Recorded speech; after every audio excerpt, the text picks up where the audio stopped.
Hi, sewing friends. It's me, Alice Murray, and that's the 149th time I've said, Hi, sewing friends. Welcome to my channel, where I am doing for you a 365-day sewing makes fashion show. Every morning at 7 a.m. sharp, I post another video of a garment that I have made.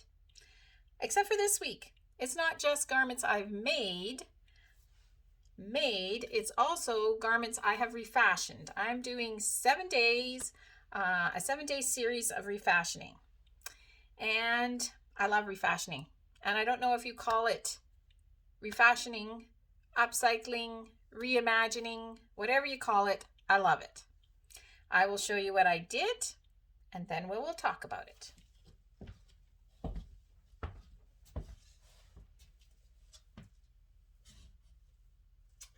This is so fun.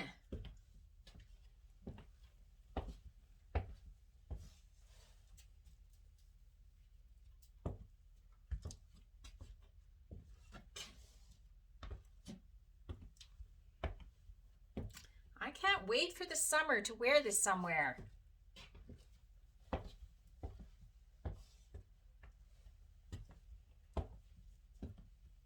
Probably outside my garden, but it'll still be fun to wear. So I made this refashion, started its life as this was a skirt, a long skirt, came to my ankles, an ankle length skirt. I've probably had it for 10 years. I probably wore it twice. And I think the long skirt design of it didn't do someone short as I am any favors. And these pants started their life as a summer dress. And I loved how the colors went together. So I thought I'd make myself a summer outfit. So what I did for the top is I used Burda 6567. I've made this pattern before. I'll post the video about that at the end of this one. I got this pattern out of the bargain bin at Fabricland. I love getting patterns cheap. And this pattern comes with 3 versions. It has peplum with the darts, with pleats, or just straight. And that's the one, that's the version I used. It has 3/4 length sleeves and facings in the neckline, the peplum. I was able to line up the pattern in such a way that I could use the factory hem for the bottom of the shirt. I try when I'm refashioning to use the factory hems as much as I can because they do a better job than I do. Let's face it.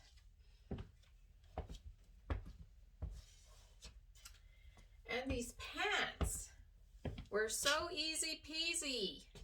I just chopped off the summer dress at about pant length. I took the hemband or the waistband with the elastic in it from the skirt, and I sewed it to the top of the dress / pants where I had hacked them off. And then I just laid the pants or the skirt out of the dress, cut it up the middle, sewed the seam all the way up and all the way down, and that was it. Talk about easy. That's one thing I like about refashioning.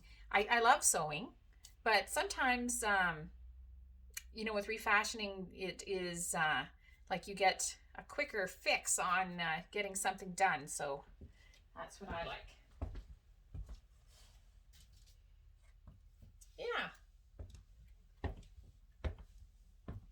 So I can see me strolling along someplace lovely in the summer in this.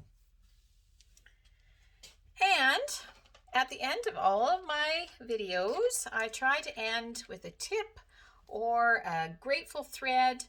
I just want to cultivate my attitude of gratitude, and so I have a little bit of gratitude or a tip at the end of each video. And today, what I wanted to talk about was something that is like the best thing ever that happened to me as a sewer to make me faster. And again, it was because of my dear husband. I don't know if you have ever seen these. These are Janome brand, but you can get other brands. They are pre-wound bobbins in black and white. Pre-wound. And I would have never picked them up because I would have thought to myself, well, I can wind my own bobbin for free. And that is true. But somehow magically, they get, I don't know, about 3 times as much on these bobbins as you do on the bobbins you wind yourself.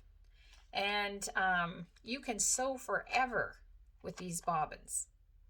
And partly because of these bobbins,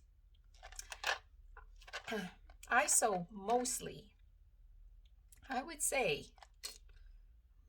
90% of my sewing is done with black and white thread. This top, white thread.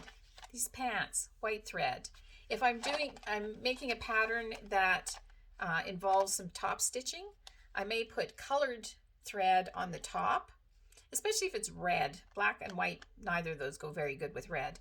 But if I'm doing something red that's going to need some top stitching, I might put white in the bottom, or depending on the shade of red, and red in the top, so that, because the whatever's in the top of your machine shows up on the top when you're top stitching.